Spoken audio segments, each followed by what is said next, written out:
જ્ઞાનીબેન ઠાકોર એવું બોલ્યા કે તમારે મારો આભાર માનવો જોઈએ, મેં સીટ ખાલી કરી, તમે જીત્યા ને તમે મંત્રી બન્યા. વાતચીત એ છે કે નેતાઓની જે મિલી ભગત હોય છે, આ મિલી ભગતની અંદર ભોગવવાનું પ્રજાને થાય છે. બનાસકાંઠાના એ લોકોને હવે શું આશા? કેમ કે બનાસકાંઠાના બે વિભાજન થયા, વાવ થરાદ અને બનાસકાંઠા, બંનેમાંથી એક એક મંત્રી આવ્યા, એકમાં તો વિધાનસભાના અધ્યક્ષ. આ બધી જે વાતો છે કે બનાસકાંઠાના અધ્યક્ષ છે, બનાસકાંઠાના પ્રમુખ છે, આ બધી મન ફેલાવાની વાતો, પણ રાજકારણમાં આખું રાજકારણ ભાજપે બનાસકાંઠાનું ખતમ કરી નાખ્યું. બેને જો એ ટાઈમે ભાજપનો વિરોધ કર્યો હોત, ઠાકોર સમાજને સમજાવ્યો હોત, તો કદાચ એ સીટ આજે પણ કોંગ્રેસ જોડે હોત, કારણ કે 2,000 મતો આજુબાજુ જ એ સીટ જીતાયેલી હતી. તંત્રી હતા એટલા બધા બનાસકાંઠાના ગામડાઓની ગલીઓ ખોદતા આપણે જોયા છે. બિલકુલ. પરંતુ જ્યારે ખેડૂતોને સહાયની વાતો આવે છે ત્યારે આ બધા જ ક્યાં સંતાઈ જાય છે ખબર પડતી નથી. ઘણા બધા કોંગ્રેસના નેતાઓ છે, મોટા નેતાઓ, એ ભાજપ જોડેથી ટેન્ડરો લઈને બેઠા છે. જનતા બિચારી કંટાળી છે. બનાસકાંઠાને શું મળ્યું? નરેન્દ્રભાઈ મોદી, એમનો નાતો તો તમારે બ્રહ્માંડથી જોડવો પડે, કારણ કે એ તો આસામ જાય તો એમના પોતાનું આસામ ગણાય. કોઈનો દમ તો હોવો જોઈએ. ટિકિટો પહેલેથી જ લોકો મતલબ કે ટિકિટોનું વિતરણ જ એવી રીતે કરે કે જાણે ભાજપ સામે પહેલેથી જ હાર સ્વીકારી લીધી. એટલે ગુજરાતમાં ચૂંટણી જેવું લાગે છે. વાવની પેટા ચૂંટણી પૂર્ણ થતા જ એક મેસેજ બનાસકાંઠામાં વાયરલ થયો હતો કે ગેનીબેને એક કાંકરે બે તીર માર્યા. ગુલાબસિંહ રાજપૂતનું કમિટમેન્ટ પૂરું કર્યું તો સામે ઠાકોર સમાજને સાચવવા માટે સ્વરૂપજીની જીત પણ એટલી જ ગેનીબેનનો હાથ હોય તેવું માનવામાં આવે છે. ભાજપથી કંટાળેલી પબ્લિક બિચારી અત્યારે હવે જાય તો કોના જોડે જાય? એમનો હવે ભગવાન સિવાય અત્યારે ગુજરાતની અંદર કે કોઈ જગ્યાએ કોઈ રહ્યું નથી. બનાસકાંઠામાં જાતિગત સમીકરણ હંમેશા પક્ષાપક્ષીથી ઉપર રહ્યું. ખાસ તો સ્વરૂપજીને માનવું જોઈએ કે એમના પોતાના ગામમાં જે એમને વોટ ભાજપને આપ્યા છે, તો સ્વાભાવિક છે કે આભાર વિધિ વ્યાજબી છે.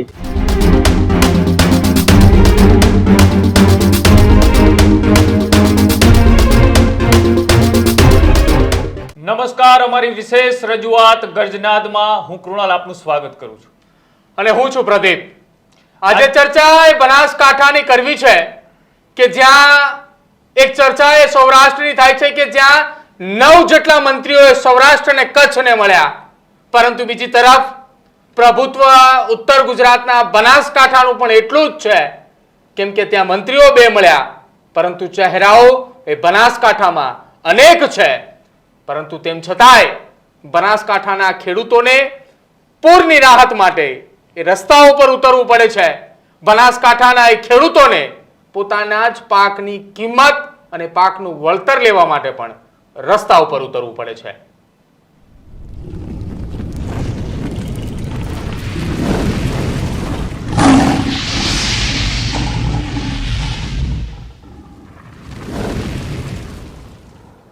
એશિયાની સૌથી મોટી ડેરી એટલે બનાસ ડેરી.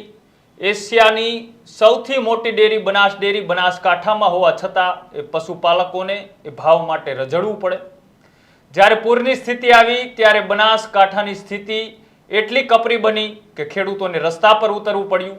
અને કરી રાજનીતિની વાત તો ગુજરાત વિધાનસભાના અધ્યક્ષ શંકર ચૌધરીથી લઈ ગુજરાત સરકારના નાયબ મુખ્યમંત્રી હર્ષ સંઘવી સુધી સરકારમાં એ બનાસકાંઠાનો દબદબો હોય તો પછી બનાસકાંઠા એ વિકાસથી વંચિત કેમ રહે?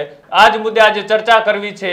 અને ચર્ચામાં બનાસકાંઠાના 2 વરિષ્ઠ પત્રકારો, એક દિલુ ચૌધરી અને સામે એ રમેશ પટેલ જોડાયેલા છે. બંનેનો પેલા તો ન્યૂઝરૂમમાં ખૂબ ખૂબ સ્વાગત છે. રમેશભાઈ, સૌથી પહેલા તમારી પાસે આવવું છે. બનાસકાંઠાનું આમ તો ગુજરાતની અંદર જ્યારથી મંત્રીમંડળ વિસ્તરણ થયું, શપથવિધિ પૂરી થઈ ને ત્યારથી એક ચર્ચા એ જોરશોરથી ચાલી. અને ચર્ચા કે સૌરાષ્ટ્રને પ્રભુત્વ એ સૌથી વધુ મળ્યું, કે જ્યાં 8 મંત્રી અને કચ્છના એ મળીને કુલ સૌરાષ્ટ્ર અને કચ્છમાંથી 9 મંત્રીઓ આવ્યા. બનાસકાંઠાનું પ્રભુત્વ કંઈક અલગ છે. ભલે નાયબ મુખ્યમંત્રી હર્ષ સંઘવી સુરતના હોય, મજૂરા વિધાનસભાથી તો 2012 થી ચૂંટાતા હોય, પરંતુ તેઓ પણ બનાસકાંઠાના. ગુજરાત પ્રદેશ ભાજપના અધ્યક્ષ ભલે અમદાવાદની નિકોલ વિધાનસભાથી વર્ષ 2012 થી ચૂંટાતા હોય, તેમ છતાંય તેઓનું મૂળ વતન બનાસકાંઠા. સરકારના નવા મંત્રીમંડળની અંદર 2 મંત્રીઓ આવ્યા, વિધાનસભાના અધ્યક્ષ પણ બનાસકાંઠાથી, પરંતુ તેમ છતાંય બનાસકાંઠાની અંદર પૂરની પરિસ્થિતિ જે સર્જાઈ હતી, એ પૂરની પરિસ્થિતિ બાદ બનાસકાંઠાના ખેડૂતોને એમાંથી કેસ્ટોલ અને સહાય મેળવવા માટે અંતે રસ્તા પર ઉતરવું પડ્યું, આવેદનો આપવા પડ્યા. હવે શું પરિસ્થિતિ બનાસકાંઠાની અંદર? બનાસકાંઠાના એ લોકોને હવે શું આશા? કેમ કે બનાસકાંઠાના બે વિભાજન થયા, વાવ થરાદ અને બનાસકાંઠા, બંનેમાંથી એક એક મંત્રી આવ્યા. એકમાં તો વિધાનસભાના અધ્યક્ષ પણ ત્યાં અત્યારે બિરાજમાન છે. પ્રદીપભાઈ, પહેલા તો આપણે શું કહેવાય કે જનતાને અને આપના ચાહક વર્ગને પહેલા તો દિવાળીની ખૂબ ખૂબ શુભકામનાઓ. બીજી, આપ જ્યારે ચર્ચા કરો છો બનાસકાંઠાને શું મળ્યું, આપ આપણા જે ગૃહમંત્રી હતા એમનો નાતો પણ બનાસકાંઠાથી જોડો છો, જગદીશભાઈ પંચાલનો નાતો બનાસકાંઠાથી જોડો છો, તો શંકરભાઈનો નાતો સ્વાભાવિક છે કે તમારે પાટણથી જોડવો પડે. પાટણથી જોડવો પડે. બીજી વાત કે જો આવું જ હોય તો આપણા માનનીય આદરણીય જે પ્રાતઃસ્મરણીય નરેન્દ્રભાઈ મોદી, એમનો નાતો તો તમારે બ્રહ્માંડથી જોડવો પડે, કારણ કે એ તો આસામ જાય તો એમના પોતાનું આસામ ગણાય. હા, એટલે આ બધી જે વાતો છે કે બનાસકાંઠાના અધ્યક્ષ છે, બનાસકાંઠાના પ્રમુખ છે, આ બધી મન ફેલાવાની વાતો છે, પોતાના મનના લાડુ મોળા ન કરવાની નીતિ છે. બનાસકાંઠા, આપને તો પ્રદીપભાઈ ખબર હશે, બૃહદ મુંબઈ રાજ્યમાં જ્યારે 3 જિલ્લા ગુજરાતના હતા ત્યારે પણ બનાસકાંઠા હતું. આજે પણ સૌથી વધારે ડોક્ટરો જો કોઈ ત્યાં જિલ્લામાંથી નીકળે તો બનાસકાંઠામાં, સૌથી વધારે દૂધ, એટલી ખેતીમાં દેશનો ટોપ નંબરનો જિલ્લો છે. પણ રાજકારણમાં આખું રાજકારણ ભાજપે બનાસકાંઠાનું ખતમ કરી નાખ્યું. એક સમય હતો કે જ્યારે જે ધારાસભ્યો હતા એના અંદરથી અત્યારે કોણ છે બનાસકાંઠાનું, અને જે છે એ શું કોઈ કામના છે? આપની ન્યૂઝ ચેનલે જે વખતે વિધાનસભાનું પેટા ઇલેક્શન હતું વાવનું, એ સમયે મંત્રી સંત્રી તંત્રી હતા એટલા બધા બનાસકાંઠાના ગામડાઓની ગલીઓ ખોદતા આપણે જોયા છે. બિલકુલ. પરંતુ જ્યારે ખેડૂતોને સહાયની વાતો આવે છે ત્યારે આ બધા ક્યાં સંતાઈ જાય છે ખબર પડતી નથી. એટલે હવે આપણે એવું ચોક્કસ કહી શકીએ કે ના, એ બનાસકાંઠાના છે, પરંતુ એ ચોક્કસ અમિત શાહની સમર્પિત પેનલના આજી અજુરિયાઓ એટલે રબર સ્ટેમ્પ મંત્રી તરીકે બંનેને ખાતા મળ્યા એવું મારું પર્સનલ માનવું છે. દિલુ ચૌધરી આપણી સાથે જોડાયા છે. દિલુ, આજે સોશિયલ મીડિયામાં એક વિડીયો વાયરલ થયો. એ વિડીયો હતો બનાસકાંઠાના સાંસદ જ્ઞાનીબેન ઠાકોર અને સ્વરૂપજી ઠાકોરનો. આમ તો બંને એ ભાભરની અંદર એક જ સોસાયટીમાં રહે છે, આવું જ્ઞાનીબેન ઠાકોરે ન્યૂઝરૂમ સમક્ષ એક ઇન્ટરવ્યુ આપ્યું, એમાં તેમણે વાતચીત કરી. એ આખી વિડીયોની અંદર એક વાત દિલુભાઈએ સમજવી છે. જ્ઞાનીબેન ઠાકોર એવું બોલ્યા કે તમારે મારો આભાર માનવો જોઈએ, મેં સીટ ખાલી કરી, તમે જીત્યા ને તમે મંત્રી બન્યા. આ તો જ્ઞાનીબેનનો જ આભાર માનવો જોઈએ. જો જ્ઞાનીબેનના ગામમાંથી પણ લીડ નથી નીકળી કોંગ્રેસને, એ જ્ઞાનીબેન પણ જાણે છે, એ સમગ્ર ગુજરાત પણ જાણે છે, બધા જ લોકો જાણે, તો જ્ઞાનીબેનનો જ આભાર વ્યક્ત કરવો પડે ને. જ્ઞાનીબેન જે રીતે ખુલ્લીને, ધારો કે શંકરભાઈ ચૌધરીએ જે રીતે ખુલ્લીને વિરોધ કર્યો હતો એ વખતે બાવજીભાઈ પટેલનો અને ભાજપનું જે રીતે ખુલ્લીને સમર્થન કર્યું હતું, એ રીતે ખુલ્લીને વિરોધ જ્ઞાનીબેને ભાજપનો નતો કર્યો. જ્ઞાનીબેને જો એ ટાઈમે ભાજપનો વિરોધ કર્યો હોત, ઠાકોર સમાજને સમજાવ્યો હોત, તો કદાચ એ સીટ આજે પણ કોંગ્રેસ જોડે હોત, કારણ કે 2,000 મતો આજુબાજુ જ એ સીટ જીતાયેલી હતી. પરંતુ એ બધો કેવો વિષય છે? એ બધો વિષય છે કે ધારો કે કોણ જીત્યું, કોંગ્રેસ જીત્યું, ભાજપ જીત્યું, નવજી સ્વરૂપજી જીત્યા તો એમને પણ અભિનંદન, ગુલાબજી જીત્યા તો એમને પણ અભિનંદન. આપણે કોઈથી કાંઈ લેવા દેવા નથી. વાતચીત એ છે કે નેતાઓની જે મિલી ભગત હોય છે, આ મિલી ભગતની અંદર ભોગવવાનું પ્રજાને થાય છે. આજે સમગ્ર ગુજરાતની અંદર ચર્ચા થઈ રહી છે. ચર્ચા એવી થઈ રહી છે કે ભાઈ ડેપ્યુટી સીએમ હર્ષભાઈ સંઘવી, બનાસકાંઠાના પ્રદેશ પ્રમુખ, બનાસકાંઠાના અધ્યક્ષશ્રી, બનાસકાંઠાના, ત્યારબાદ વાતચીત કરીએ તો બે મંત્રીઓ રાજ્ય કક્ષાના બનાસકાંઠાના, એટલે 5 મોટા હોદ્દા. પહેલા તો જો સૌથી 3 મોટા ઉપર, એક વિધાનસભાનો સૌથી મોટો હોદ્દો અધ્યક્ષશ્રીનો, ત્યારબાદ વાતચીત કરીએ તો પાર્ટીનો સૌથી મોટો હોદ્દો તો એ પ્રદેશનો, અને ડેપ્યુટી સીએમ પછી મતલબ કે સીએમ પછી ડેપ્યુટી સીએમ નો સૌથી મોટો હોદ્દો. અને આમ બી હર્ષભાઈ સંઘવી ડેપ્યુટી સીએમ છે, પરંતુ ગુજરાતની અંદર બધું હર્ષભાઈ ચલાવે છે. એ તમે જાણો, હું એ જાણો, આખું ગુજરાત જાણે. સીએમ ને તો ખાલી એક જ એટલા માટે બેસાડવામાં આવ્યા છે કે પાટીદાર ચહેરો છે, એટલે પાટીદારો નારાજ ના થાય. તો આ જે બધી આવી જે गेमों चलती हो, जो पार्टिकल गेमों चलती हो, चेहराओं, वो हिंदी में कहावत है ना कि चेहरे बदलने से आईने नहीं बदल जाते. चेहरा बदलवाती अरीसा જી અરીસા તમને સચ્ચાઈ એક બતાવે છે. અરીસાની અંદર તમે કાળું રાખશો તો કાળું બતાવશે, ધોળું રાખશો તો ધોળું બતાવશે. એ જ રીતે ગુજરાતની જે અત્યારે પરિસ્થિતિ છે, બોટાદમાં જે ખેડૂતોની હાલત છે, ત્યારબાદ વાતચીત કરીએ તો અહીંયા વાવ, સુઈગામ, થરાદના ખેડૂતો બિચારા પાક ધોવાણ, પાકનું નુકસાન, હજી સુધી પાણી ભરેલા છે. તમને ન મને પ્રદીપભાઈ, કુણાલભાઈ બંને ભાઈને કહું છું, આપ આવો આપણા કેમેરા. આપ જોવા જશો ને તો વાવની અંદર ઘણા બધા વિસ્તારોની અંદર પાણી ભરેલા છે. ઘણા બધા ગામડાઓમાં એકદમ પાણી થઈ ગયું છે, આખું ગટર જેવું પાણી ભરેલું છે, ઉપર મચ્છી થઈ ગઈ છે, જીવાત પડી ગઈ છે, રોગચાળો ફાટ્યો છે. લોકોને પગ આવે ને, પગો પણ રોજ પાણીમાં ચાલી ચાલીને પગોએ છાલા પડ્યા. આટલા બધા અરે આ ડેપ્યુટી સીએમ હોય, આટલા બધા મંત્રીઓ હોય, શું કામનું લોકોની આ વેદનાને તમે સોલ્વ ન કરી શકો? એટલે જે હકીકતો છે, હકીકતો જ રહેવાની નથી. એ વસ્તુ જે લોકોને જે આપ બીતી રીતે બોટાદની અંદર તમે જો ખેડૂતો ઉપર લાઠીચાર્જ કરવામાં આવ્યો. ખેડૂતોને ઘરેથી વિડીયો મેં જો ઘરેથી પકડીને પોલીસ કાઢીને મારતી હતી. અને સુરતની અંદર ખુલ્લેઆમ દારૂ પાર્ટી કરો અંદર સુરતની અંદર આપણે સમીર શાહનો દીકરો જયમન શાહ એ પોલીસને બાતે થઈ જાય, પોલીસ જોડે ઝઘડો કરે તો પોલીસની તાકાત નથી કે કેસ દાખલ કરે. યાર શું વાત કરો કાયદા ને વ્યવસ્થાની? તો આ લોકોએ ધજીયા ઉડાડી દીધી છે. એમની ઈચ્છા પડે, એમને જેમ ઈચ્છા પડે એ રીતે ચલવે છે. કેમ ભાઈ જયમન શાહ ઉપર ફરિયાદ દાખલ ના થાય? એટલા માટે કે ઉદ્યોગપતિનો છોકરો હતો, કોઈ આમ માણસ હોત તો, તમે હોત તો, હું હોત, આપણે પોલીસ જોડે ઝપાઝપી કરી હોત તો પોલીસ આપણને માફીનામું લખીને છોડી મૂકોત. પરંતુ આ બધો ધંધો જ્યાંથી હેન્ડલ થાય છે, એ જગ્યાએ કોઈ કાંઈ કરી શકતું નથી. એટલે લોકો આમ લોકો મજબૂર છે ને. નેતાઓ કેવું છે, કોંગ્રેસ ભાજપ જો હવે તો કોઈને કહેવા જેવું નહીં, સાઠગાંઠમાં જ ચાલે, બરોબર. ઘણા બધા કોંગ્રેસના નેતાઓ છે, મોટા નેતાઓ, એ ભાજપ જોડેથી ટેન્ડરો લઈને બેઠા છે. જનતા બિચારી કંટાળી છે, સરકાર બદલવી કોનું બદલે? સરકાર બદલીને કોને લાવે? કોઈનો દમ તો હોવો જોઈએ. ટિકિટો પહેલેથી જ લોકો મતલબ કે ટિકિટોનું વિતરણ જ એવી રીતે કરે કે જાણે ભાજપ સામે પહેલેથી જ હાર સ્વીકારી લીધી. એટલે ગુજરાતમાં ચૂંટણી જેવું લાગે છે. ક્યાંક 50 સારા માણસો છે, મજબૂત માણસો છે, એવો જીતે પણ છે. જિગ્નેશ મેવાણી જીતે છે, બરોબર. ઘણા બધા લોકો છે, આનંદ પટેલ હોય, ત્યારબાદ જિગ્નેશ મેવાણી હોય, ઘણા બધા ગુજરાતની અંદર પણ સૌરાષ્ટ્રના ઘણા મોટા નેતાઓ છે કે જે મજબૂત છે, જેઓ જીતે છે. બનાસકાંઠામાં પણ મજબૂત નેતૃત્વ છે, ગેનીબેન હોય, ગુલાબસિંહ હોય, તો એ લોકો જીતે પણ છે કોંગ્રેસમાંથી. પરંતુ એટલે કોંગ્રેસનું આ કારણે ભાજપથી કંટાળેલી પબ્લિક બિચારી અત્યારે હવે જાય તો કોના જોડે જાય? એમનું હવે ભગવાન સિવાય અત્યારે ગુજરાતની અંદર કે કોઈ જગ્યાએ કોઈ રહ્યું નથી. બિલકુલ રમેશભાઈ, જે રીતના આજની એ તસવીર ઘણું બધું કહી જાય છે. જ્યારે વાવની પેટા ચૂંટણી પૂર્ણ થતા જ એક મેસેજ બનાસકાંઠામાં વાયરલ થયો હતો કે ગેનીબેને એક કાંકરે 2 તીર માર્યા.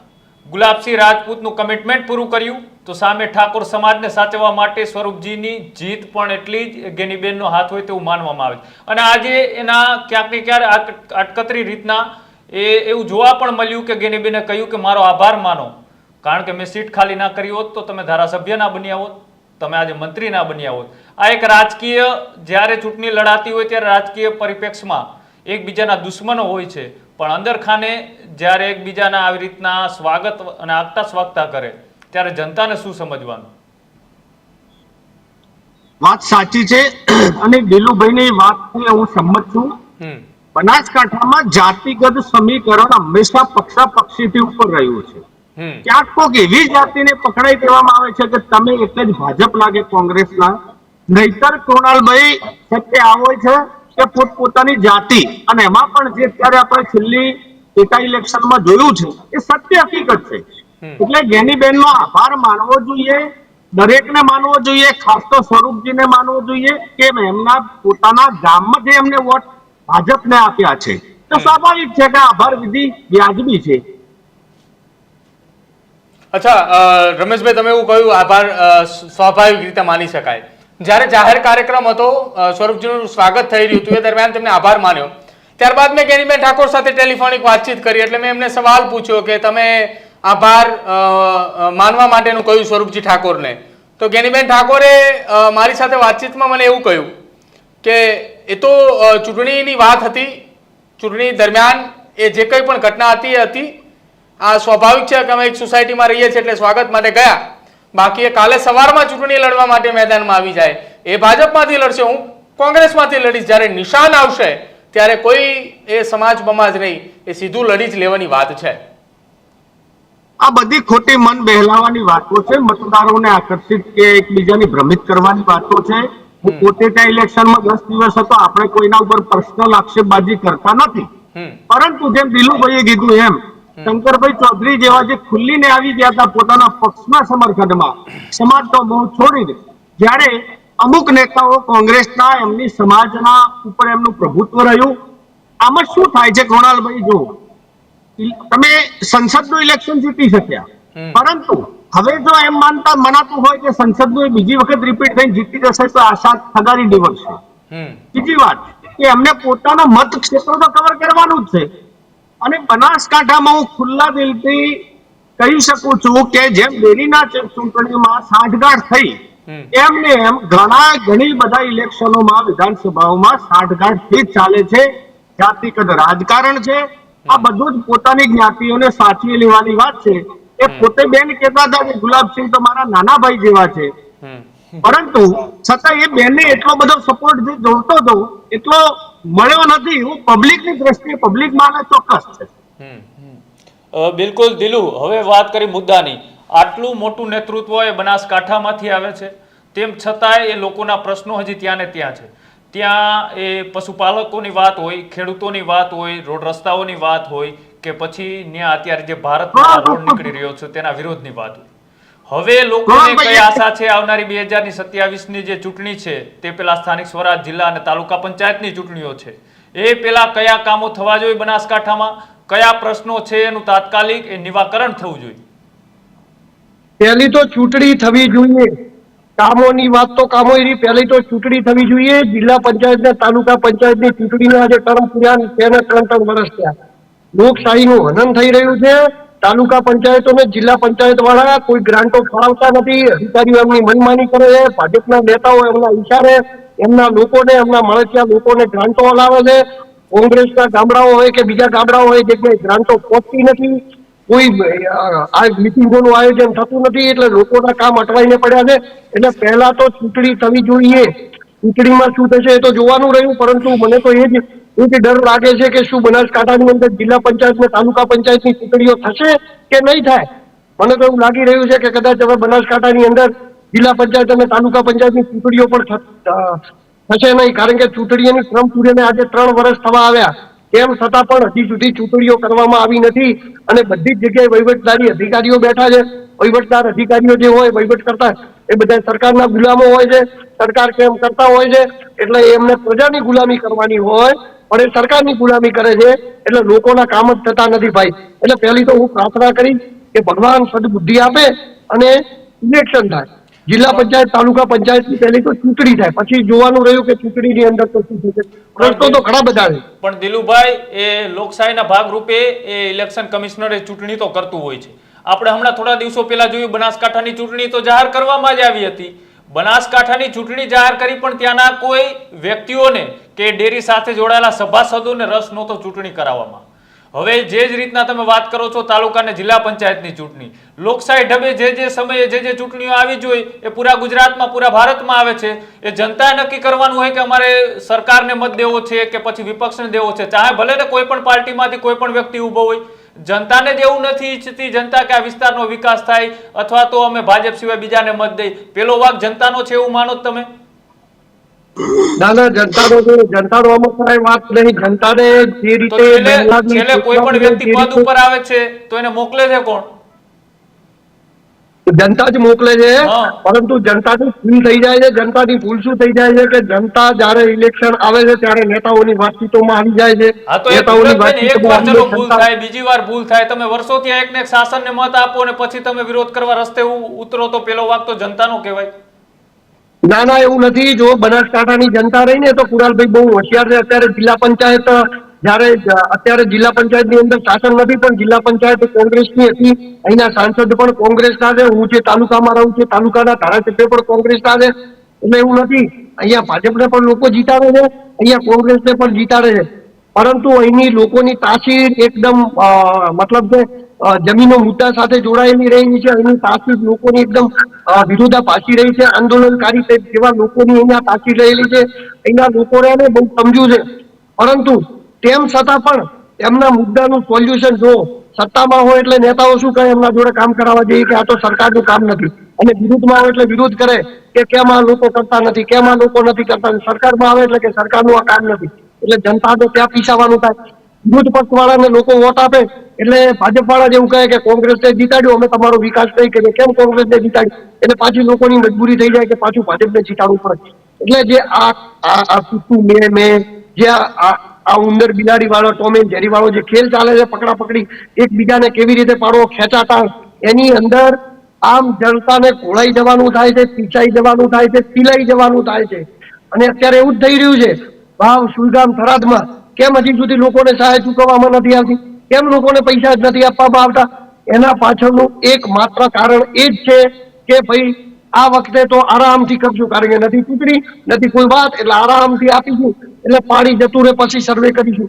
એટલે મારા ભાઈ, ધોવાણ થઈ ગયું, જમીન ધોવાઈ ગઈ, પાણી ભરી ગયું. હવે એમાં હું તમે સેમ્પલ લઈને કેવી રીતે પાણી ગયા પછી બાપાના જમીનમાંથી કે કેટલું ધોવાણ ગયું કેટલું નહીં? એટલે આ બધી વાતચીતો છે, જેમ તેમ કરીને બેવકૂફ બનાવવાની છે. આમ છેલ્લે તો પ્રજાને જ આમાં પીસાવાનું થાય છે, લોકોને જ આમાં બેવકૂફ બનવાનું થાય છે. નેતાઓને તો નેતાઓગીરી કરી, તાઇફાગીરી કરી જતા રહે છે, અને છેલ્લે આમ જનતાના પ્રશ્નોનું કોઈ પણ સોલ્યુશન આવતું નથી. અચ્છા દિલુભાઈ, થોડી વાર પહેલા આપ એવું બોલ્યા કે વાવ અને સુઈગામ અને વાવ સુઈગામ તાલુકાઓની અંદર એ વિસ્તારમાં પાણી હજુ ભરાયેલા છે કેટલાક ગામડાઓની અંદર. એ ગામડાઓની અંદર એ પાણી એ ગટરના ગંદા પાણી જેવા થઈ ચૂક્યા છે. મચ્છીઓ, એ મચ્છરો ત્યાં થઈ રહ્યા છે. હવે એ પાણીનું નિકાલ નથી થઈ રહ્યો. એના પાછળ જવાબદાર તરીકે પહેલા અધિકારીઓને ગણવા, તંત્રને ગણવું કે વિસ્તારના નેતાને ગણવા? પહેલા એના માટે જવાબદાર વિસ્તારના નેતાઓ. કારણ કે વિસ્તારના નેતાઓ એ બરોબર, એ વિસ્તારના નેતાઓએ કાંઈ કર્યું નથી, એ નેતાઓ કાંઈ કરતા નથી, એટલે બીજા નંબરમાં જવાબદાર ત્યાંના અધિકારીઓ, અને ત્રીજા નંબરમાં આના માટે જવાબદાર જનતા. કારણ કે જનતાએ આવા નામોશી નેતાઓને વોટ આપીને ચૂંટીને મૂક્યા, જે એમના સ્થાનીય વિસ્તાર માટે કાંઈ કરી શકે એમ નથી. પ્રદીપભાઈ, ત્યાં એવો પ્રોબ્લેમ છે કે જે કેનાલો છે, કેનાલોની અંદર પાણી એ ઉભરાઈને બહાર આવી રહ્યું છે, એટલે કે જમીનોના તળ ઊંચા આવી ગયા છે. જમીનોના તળ ઊંચા આવી ગયા છે, એના લીધે ત્યાંની જમીનો પાણીને શોષતી નથી. એટલે આજે પૂર આવ્યા પછી 2 મહિના થયા, તેમ છતાં પણ ઘણા બધા ગામડાઓની અંદર પાણી પડ્યું છે. ઘણા બધા ખેતરો હજી 2 મહિના સુધી પાણી રહેશે, હજી 3 મહિના સુધી પાણી રહેશે, એટલે ખેતી નામો નીશ થઈ જશે. લોકોને ત્યાંથી સ્થળાંતર કરવું પડશે. લોકોને વાવ, સુઈગામ, ભાભર અને થરાદના જે સરહદી વિસ્તારની અંદર રહેતા લોકોને એ વિસ્તાર છોડી અને એમના દીકરાઓ માટે, એમના મા બાપ માટે કમાવા ક્યાંક બજારમાં કે ક્યાંક બીજી જગ્યાએ વિસ્તરણ કરવું પડશે. આટલી ગંભીર પરિસ્થિતિ થઈ ગઈ છે જગ્યાએ. બિલકુલ રમેશભાઈ, જે રીતના એ 2 મંત્રીઓએ શપથ લીધા, બનાસકાંઠાના 2 યુવા, કે સ્વરૂપજી ઠાકોર એ વાવની પેટા ચૂંટણી જીત્યા, ગેનીબેનના ગઢમાં ગાબડું પાડ્યું અને તેમને ભેટ સોગાત તરીકે મંત્રી પદ આપવામાં આવ્યું. આ બંને વ્યક્તિઓને કઈ રીતના જુઓ છો? પેલા આપના માધ્યમ થકી, પરંતુ બીજું કે જો આપણે પહેલાથી જે સમીકરણ આજથી લગભગ 30 દિવસ પહેલા, એટલે 1 મહિના પહેલા જયારે મેં આપના જોડે ડિબેટ કરી હતી, મેં નામ આપ્યું હતું સ્વરૂપજી ઠાકોર અને પ્રવીણભાઈ માળી, ત્યારે ઘણા બધા આપણી વાત ઉપર હસતા હતા. જો પ્રવીણભાઈ ની વાત કરી દઈએ તો પ્રવીણભાઈ પોતે એક યુવા છે, એક લીડર કાયદેસર છે, એ કામ કરી શકે અને યુવાનું પ્રતિનિધિત્વ એમને આપ્યું. વાત રહી સ્વરૂપજી ઠાકોરની, તો સ્વરૂપજી ઠાકોરને મંત્રી પદ આપી અને અલ્પેશભાઈ ઠાકોરને શાંતિ સમજાવવામાં આવ્યા છે કે ભાઈ ઠાકોરો બીજા છે, તમે એકલા ઠાકોરોના જે પેલા કહેવાય ને આખી સમાજનો ઉપાડો લઈ અને ભાજપને બ્લેકમેલિંગ કરવાનું બંધ કરો. આ સ્પષ્ટ સૂચના અલ્પેશભાઈ ઠાકોરને મળી છે. આ ભાઈ સ્વરૂપજી, કારણ કે સ્વરૂપજી તો જો 1.5 વર્ષ થયું છે યાર જીતે, એમને તો અનુભવ પણ નથી મંત્રાલય કે એમનું મંત્રાલય કઈ બાજુ છે. પરંતુ આ જાતિગત સમીકરણ એકબીજાનું સાંઠગાંઠ કરી છે. અલ્પેશભાઈ ઠાકોરને સૂચના આપી છે.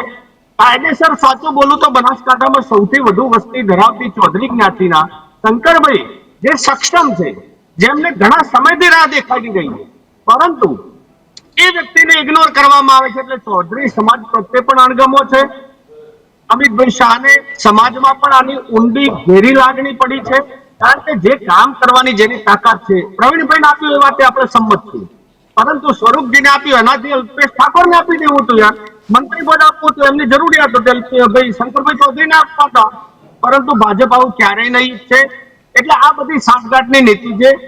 સ્વરૂપજી પોતે ભોળા છે, એ બધી વાત સાચી, પણ મંત્રાલય માટે હજુ અપરિપક્વ મારી દ્રષ્ટિએ ગણાય છે. બિલકુલ દિલુભાઈ, તમે આ બે મંત્રીઓને કઈ રીતના જુઓ છો? બંને યુવાન અને સાથે જ એ લોકોના પ્રશ્નો સમજી શકે તેવા, કે પછી જે ભૂતકાળમાં જે નેતાઓ આવ્યા એ જ કામગીરીથી આગળ વધશે? દિલુભાઈ, અવાજ આવે મારો?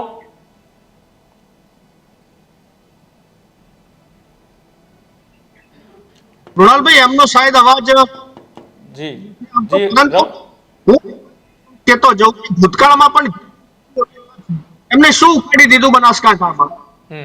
જેમ દિલુભાઈ બોલ્યા છે કે એમની અત્યારની જે પાયાની સમસ્યાઓ છે, ખેડૂતોની છે, કોઈ નેતા આવતો નથી, કારણ કે ઇલેક્શન નથી. જાતિવાદનું જે ઝેર ખુરશું છે, એમાં પ્રજા બધી અંદરો અંદર રમતી થઈ ગઈ છે. અને બીજું કે આ બંને જે મંત્રાલયો આપ્યા, એમાં એવું કયું મંત્રાલય છે કે જે ઉડીને આંખે વળગે એવું છે? રાજ્ય કક્ષાના મંત્રી બનાયા છે. વન અને પરિવાર, પેલું વન અને શું કહેવાય, જંગલ ખાતાનો જે ડિપાર્ટમેન્ટ આપ્યો છે, પેલાને ગ્રામીણ કુટીર ઉદ્યોગ આપ્યો છે. શું થાય આનો મતલબ? કે આમ લેવાના નહોતા, પણ જેમ ભૂપેન્દ્રભાઈ પટેલના જોડે 12 ખાતા હતા, એમાં કોકને આપીને રાજી કરીએ, એટલે ઠાકોરોને મંત્રી પણ બનાવી દીધા અને અલ્પેશભાઈ ઠાકોરને વોર્નિંગ પણ આપી દીધી. બિલકુલ દિલુભાઈ, છેલ્લો સવાલ. જી દિલુભાઈ, છેલ્લો સવાલ કે શંકર ચૌધરી અને અલ્પેશ ઠાકોરના એ પત્તા કપાવા પાછળનું કારણ શું? જો તમને સ્પષ્ટ વસ્તુ કહી દઉં, લોકોને જે માનવું હોય માને, બરોબર. ભાજપની એક સિસ્ટમ છે. સિસ્ટમ એવી છે કે બરોબર, જે કદાવર નેતાઓ હોય, જે પોતાના દમ ઉપર કાંઈ પણ કરી શકે એવા નેતાઓ હોય, એ નેતાઓને કંઈ પણ ભોગે સાઈડ લાઈટ કરવા. બરોબર. હવે વાતચીત એવી છે કે જે સ્વરૂપજી ઠાકોરને મંત્રી બનાવવામાં આવ્યા, તો કે અમને એમનું રાજકીય જીવન ક્યાંથી શરૂ કર્યું? સ્વરૂપજી ખુદ કહે છે કે બે મારા રાજકીય ગુરુ છે, એક અલ્પેશભાઈ ઠાકોર ને બીજા શંકરભાઈ ચૌધરી. તો હવે સ્વરૂપજી ઠાકોરને મંત્રી બનાવવામાં આવ્યા, બરોબર, તો સ્વરૂપજીએ ખુદ એવું કીધું, બરોબર, કે મને ભાઈ શંકરભાઈ ચૌધરીએ મને કીધું હતું કે હું તમને મંત્રી બનાવીશ, મારા ફાધરને વચન આપ્યું હતું ને એમને મને મંત્રી બનાવ્યા, બરોબર. એટલે આ લોકોની સિસ્ટમ કેવી છે ખબર છે? કે જે ધારો કે કદાવર માણસો હોય ને, કદાવર નેતાઓ હોય, પોતાના દમ ઉપર કાંઈ કરી શકતા હોય, એમને એક જ વસ્તુ કહી દે, તમે નહીં, તમારા માણસને બનાવી દઈ. એટલે પછી તમે તો હવે સ્વરૂપજીને બનાવે એટલે અલ્પેશભાઈ કઈ વિરુદ્ધ કરી શકવાના? સ્વરૂપજીને બનાવે એટલે શંકરભાઈ કઈ શકવાના? કારણ કે બંને સ્વરૂપજીના રાજકીય ગુરુઓ છે. સ્વરૂપજી ખુદ કહે, સ્વરૂપજી અને છે પણ, જુઓ, સ્વરૂપજીને જીતાડવાની અંદર સૌથી મોટું કાર્ય કોઈએ કર્યું હોય તો એ શંકરભાઈ ચૌધરીએ કર્યું, ને બીજા નંબરમાં કોઈએ કર્યું તો અલ્પેશભાઈએ કર્યું. અલ્પેશભાઈએ ઠાકોર સમાજને એક કર્યો, શંકરભાઈએ ચૌધરી સમાજના મત લઈને ભાજપમાં નંખાવ્યા. આ બે જ સમીકરણોથી જીતી ગયા, કારણ કે ત્યાં ઠાકોર સમાજના 80-84 હજાર મત છે અને ચૌધરી સમાજના 50,000 મત છે. ભાઈ બે સમાજોના મત ભેળા થઈ જાય, બીજા કોઈ સમાજ જોડે મત લેવા જવાની જરૂર પણ ન પડે. બીજા જે વિચારધારાના લીધે આવે એ પ્રોફિટમાં આવે. એટલે તમે જુઓ ને, આપણે એક ઉત્તર ગુજરાતની ક્યાં વાત કરીએ, આખા ગુજરાતમાં જુઓ તમે, જયેશ રાદડિયાથી લઈને મોટા બધા નેતાઓને બહાર કરી દેવામાં આવે. કોઈક જ એક જ આ પરસોત્તમ સોલંકી જેવા નેતાઓ હતા કે જે વર્ષોથી એમનો દબદબો છે. એ ખબર નહીં ભાજપ જોડે કેવો કોન્ટ્રાક્ટ કરીને આવ્યા, પણ એમનું પદ ક્યારે કપાતું જ નથી અને કોઈ કાપી પણ નથી શકતું. કોઈનામાં એટલી તાકાત નથી કે એમને કહી શકે. એટલે જે એવા તાકાતવર હતા અને જેમને રાખવા પડે એવા હતા, મજબૂરી હતી, એવા નેતાઓને રાખ્યા. ભાઈ તમે 16 નેતાઓના રાજીનામા લઈ લીધા, તો 6 ને શા માટે રિપીટ કર્યા? એ 6 ની એવી શું કામગીરી હતી જે બીજા 10 ની નથી? એ બધું બતાવો, પરંતુ એનો કોઈ કહેતા કોઈ બેઝિક અર્થ નથી. તમે વિચાર તો કરો કે જે ગુજરાતની અંદર 16 મંત્રીઓના રાજીનામા લેવામાં આવ્યા અને એક પણ મંત્રી એમ પૂછી ના કે અમારું રાજીનામું કેમ લેવામાં આવે છે. એ ગુજરાતની અંદર જનતાનું બિચારીનું શું થાય, જનતાનું બિચારીનું શું ચાલે? એ જનતાનું પ્રતિનિધિત્વ કરતા મંત્રીઓ જો ભાજપને પ્રશ્નો નથી પૂછી શકતા તો આમ જનતા તો ભાજપને શું પ્રશ્નો પૂછવાની ભાઈ?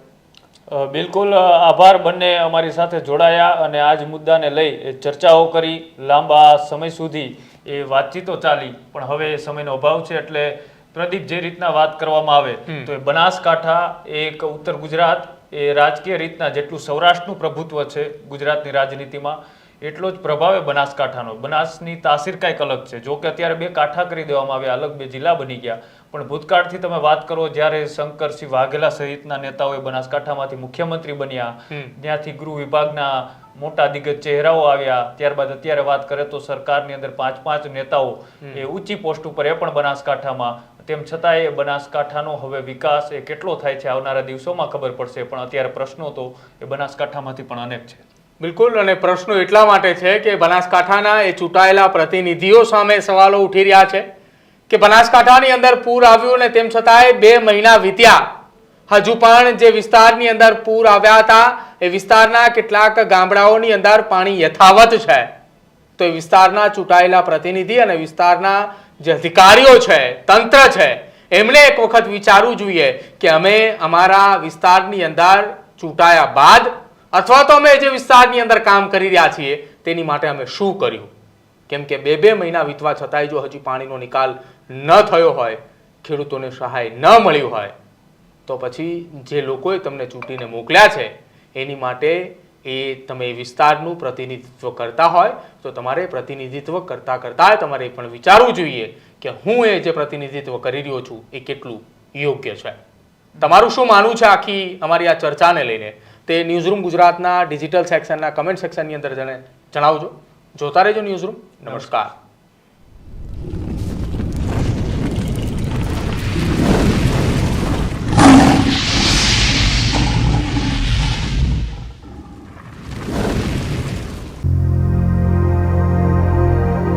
Healthy life is very important, पर टेस्टी लाइफ भी तो जरूरी है ना बॉस. समोसा चाट से है प्यार, पर एसिडिटी से कैसे रहोगे दूर यार. Wait, we have a 3-step solution.